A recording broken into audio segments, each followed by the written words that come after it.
আজ ওলামা পরিষদ কুষ্টিয়া জেলা এর পক্ষ থেকে আমাদেরকে আজকে আহ্বান করা হয়েছে। মাত্র গতকালকেই আমাদের একটি এলান হয়েছে, আর এমন একটা সময়ে আমরা দিয়েছি যে সময় আসলে মানুষের বিশ্রামের সময়, খাওয়া দাওয়ার পরে রেস্টের সময়। তা সত্ত্বেও আজ ইসলামের মহব্বতে ওলামা পরিষদের ব্যানারে আপনারা এখানে এসেছেন, আমরা এসেছি।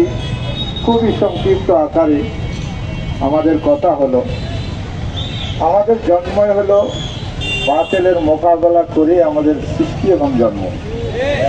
শুরু থেকে আমরা বাতিলের মোকাবেলা করেই টিকে আসছি।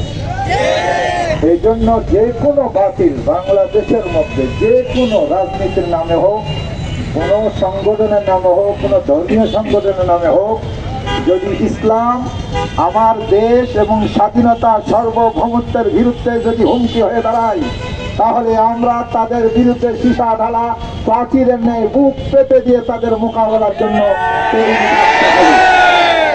ওলামা পরিষদ, কুষ্টিয়া জেলা ওলামা পরিষদ এ পর্যন্ত যেখানে বাতিল সেখানে ওলামা পরিষদের বিদ্রোহ এবং প্রচন্ড বিদ্রোহে তাদের মোকাবেলা দাঁড়িয়েছে এবং ভবিষ্যতে থাকবে।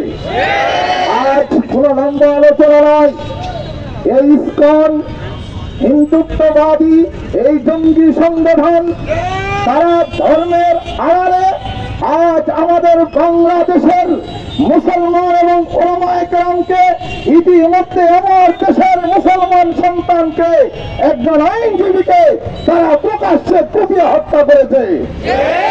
এই সাহস তারা কোথা থেকে পায়? এই সাহস তাদেরকে কে দেখায়? আমি অতীতের স্বৈরাচার সরকারের দালাল এখনো আমাদের ভিতরে ঘাপটি মেরে বসে আছে।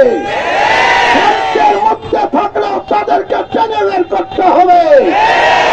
আজ আমি আমার ওই সমস্ত সহজ সরল ভাইদেরকে বলবো, আপনাদেরকে বিপদে ফেলে সে তো আরামে দিল্লি শ্বশুর বাড়িতে চলে গেছে।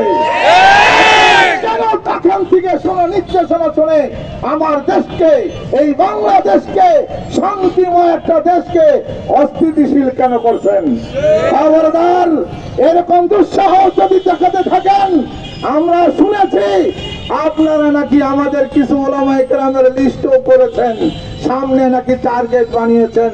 আমি সাবধান করে দিতে চাই, শুধু একজন এই আলিফ আইনজীবীকে হত্যার মাধ্যমে ইনশাল্লাহ আপনাদের বাংলার জমিনে আপনাদের কবর রচনা করা হবে।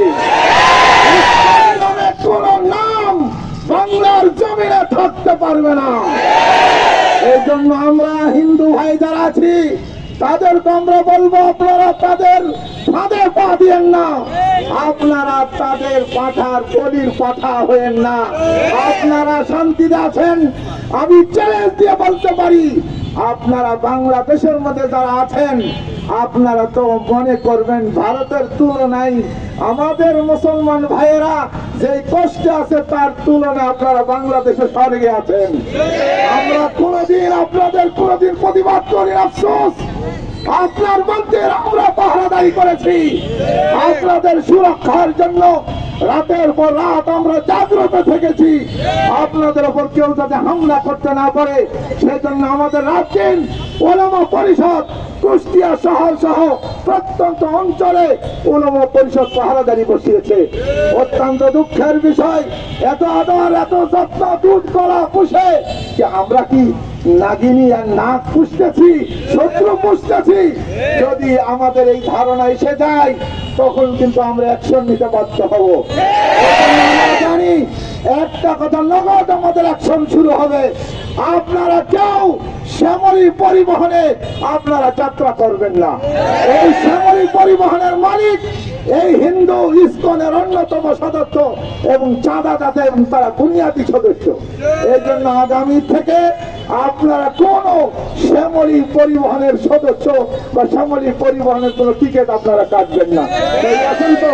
এবং ইসকনের পক্ষ থেকে যে কোনো কিছু আমরা তো আমার আশ্চর্য লাগে, মুসলমানের সন্তান হইয়াও শুনছিলাম আগের শিক্ষামন্ত্রী নৌফেলে বলেন ইসকনের সদস্য। আমার আশ্চর্য লাগে, যদি কোনো মুসলমানের সন্তান ইসকনের সদস্য হয় বা দাবি করে এবং তাদের পক্ষে হয়ে মিছিল করে, তার তো ঈমান থাকার কথা নয়। সে তো মুরতাদ হয়ে গেছে, ওয়াজিবুল কতল, তাকে হত্যা করা জরুরি হয়ে গেছে। বাংলাদেশ সরকারের বর্তমান যারা আমাদের অন্তর্বর্তীকালীন সরকার আছে, তাদের কাছে উলামা পরিষদের পক্ষ থেকে জোর দাবি, অচিরেই তাদেরকে সবকিছু তদন্ত করে তাদের এই ইসকনের সংগঠনের তাদের কর্ম, তাদের ব্যবস্থা, তাদের যে সমস্ত কর্মসূচি, তাদের সংগঠনকে অচিরেই এবং নিষিদ্ধ করতে হবে বাংলার জমিনে। অন্যথায় যদি এদেশের লক্ষ লক্ষ কোটি কোটি তৌহিদি জনতা যদি রাস্তায় বেরিয়ে যায়, তাহলে কিন্তু আর কাউকে খুঁজে পাওয়া যাবে না। আমরা অত দূর যাচ্ছি না, এর আগেই যেন সরকার এটার ব্যবস্থা করে। আল্লাহ তাআলা আমাদের সবাইকে এই ব্যবস্থা গ্রহণ করে এটা আমল করার তৌফিক আল্লাহ তাআলা আমাদের সবাইকে দান করুন। আমিন। ওয়া আখিরু দাওয়ানা আলহামদুলিল্লাহ।